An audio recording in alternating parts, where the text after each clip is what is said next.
अंत्योदय गृह योजना रे सरकार जारी कले एक बड़ घोषणा एथर मध्ये एमानकु मिलिबाक जाउची घर।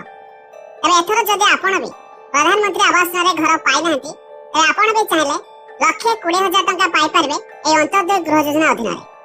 हेले एनी सरकार तरफरु एक बड़ अपडेट जारी हला जहां में वीडियो रे जानिबा शेष पर्यंत देखंतु। ता पूर्व वीडियो को लाइक करंतु, सब्सक्राइब करना थिले एबे सब्सक्राइब करे पाखर थिबा घंटी चिन्ह को दबाइ करंतु। प्रथम तो आपण अपडेट देखंतु, तापर हम आपण को जणाउची मेरे आ लक्ष्य घर बांटीबे राज्य सरकार। प्रथम पर्याय रे शामिल होइथिले 60,000 हिताधिकारी। एबे आसंता मासरे आ लक्ष्य घर बांटीबे राज्य सरकार। 2 मासरे 5 लाख घर देबे सरकार। अंत्योदय गृह योजना रे आ लक्ष्य हिताधिकारी को शामिल कराछबो। ए प्रथम पर्याय रे 60,000 हिताधिकारी को शामिल करा जायतिला।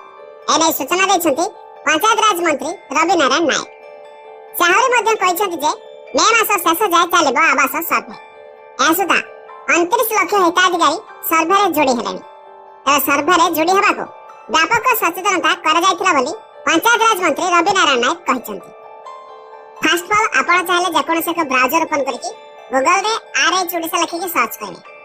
प्रथम देखंतु आपण को जे वेबसाइट आसीबो RH-Odisha.gov.in तारे पर क्लिक करिवे।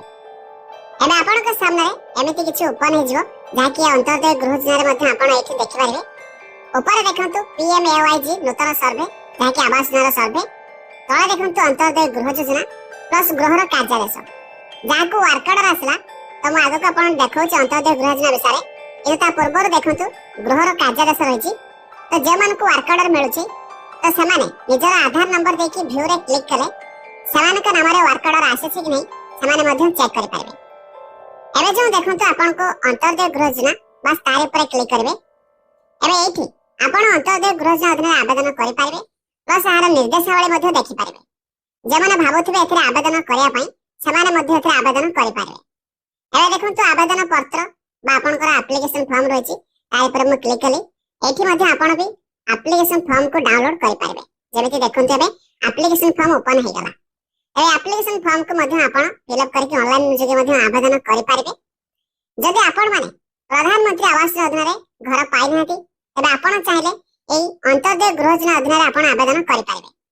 हेले एथरे देखंतु केउ माने आवेदन करि पारिबे ना जो फैमिली देखंतु परिवार मुख्य निम्नलिखित गुरुतर रोग रे आक्रांत थिया परिवार जाके एई माने मध्ये एथरे आवेदन करिवे।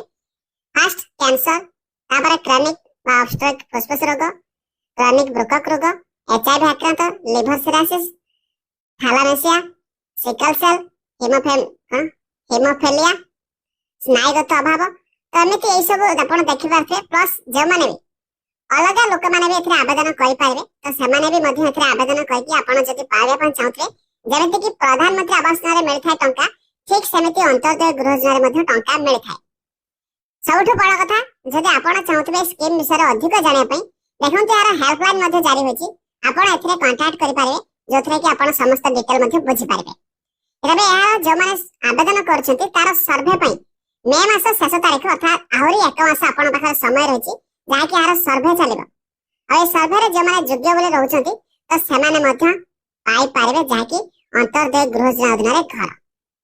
एबे तो सरकार घोषणा कर देले कि जेउ एबे रिसेंटली 60,000 घर अप्रूव होइतला पुणी आहुरी लक्ष्य हिताधिकारी मध्ये घर अप्रूव हेबो बोली सरकार रिसेंटली मध्ये सूचना दे देले। एबे आपण को जानिया पन चाहतले हमर वेबसाइट रे लिंक मु दे देबे डिस्क्रिप्शन ले। आपण माने जाई मध्ये चेक कर दियंतु जाके आपण जानिले संग साथी मानक मध्ये शेयर कर दियंतु।